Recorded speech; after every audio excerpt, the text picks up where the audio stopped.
Hello and welcome back to another episode of Money Mondays. My name is Joel.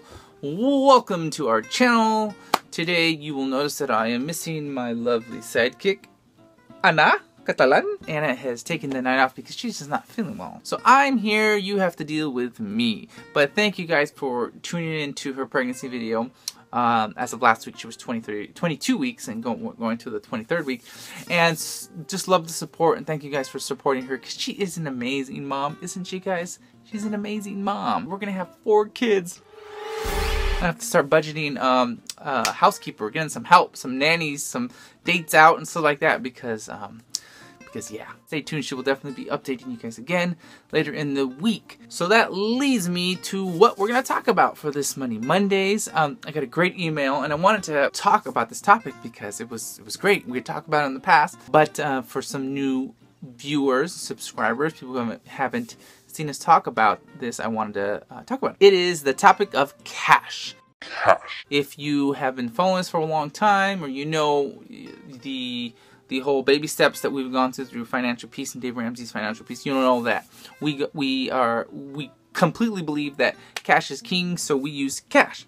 And what do we use cash for? We use cash for a lot of things. For us, in our particular budget, a few things that we use cash exclusively for are things like food and groceries.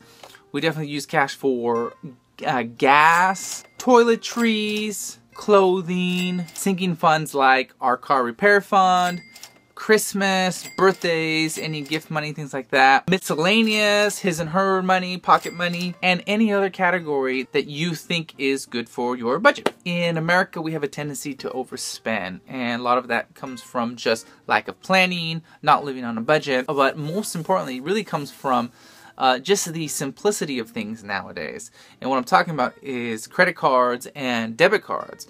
Using that plastic, swiping that plastic, we don't even think about it sometimes, and we're just swiping. And you just don't really get a feeling that the money's gone. And then you go back to, your online banking or to your Excel spreadsheet to fill it in. You realize, oh my gosh, how much did I spend? Because there was no plan. Well, let me tell you.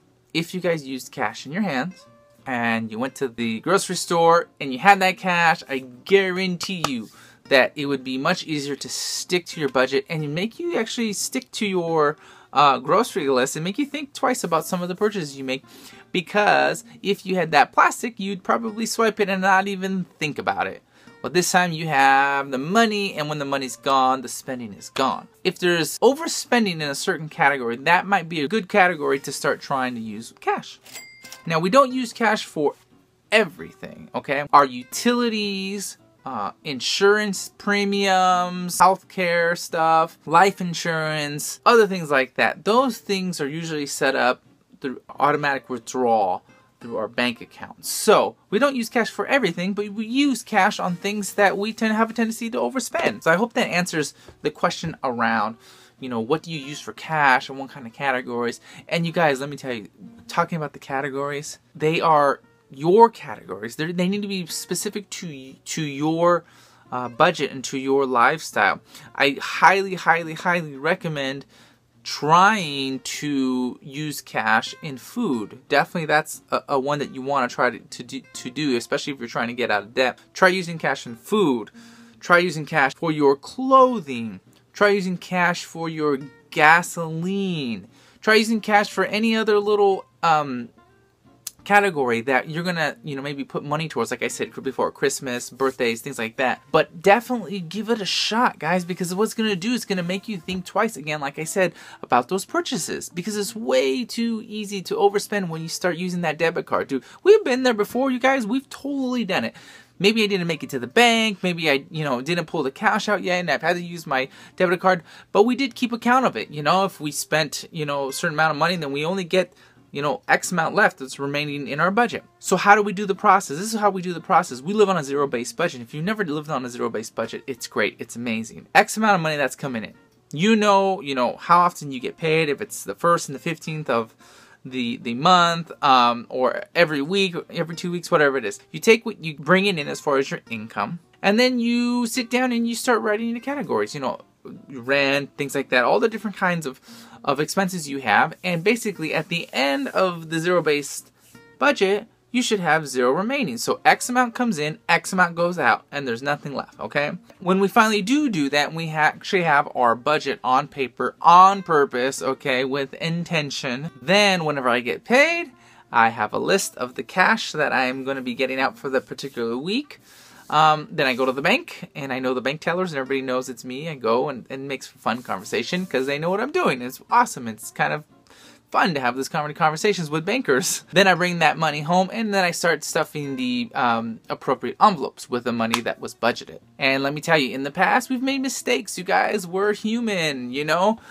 We've failed miserably at it, and now, you know, we're much, much, much better at it. But let me just remind you guys that your story, your financial journey to freedom, to becoming debt-free, to being responsible with your money, it looks completely different than ours, or to your loved ones, or to your friends. So really, what I want you guys to embrace about this whole journey is that just to accept that everybody's journey looks different. Everybody else, you know, has different priorities. For instance, you know, we're having a baby, and it's really important for us to have the baby at a birthing center. What does that mean financially for us? That means, hey, we're going to be spending a little bit of money to do that. That doesn't make it wrong or right. It just makes it our personal choice. And that means that our journey looks a little different. You know, we're working towards our baby step 3, okay, our fully funded emergency fund. And at the same time, we're going to be, you know, putting money away to basically pay for the birthing center. So everybody's journey looks different. So we want you guys to embrace the same thing and don't compare, contrast, you know, other people's stories. It's unique to you and what it looks like to you and what's important to you. The main thing we want to encourage you guys at is if you do want to venture on this journey to become debt-free, we highly, highly, highly, highly recommend it. We do strongly believe in the power of cash again. And for those of you who, you know, might think, oh, well, you know, you need a credit card, or you need to have a FICO score, things like that. We can get into that later, but we are completely done with that, guys. And we never want to experience that again. And we have plans for everything else.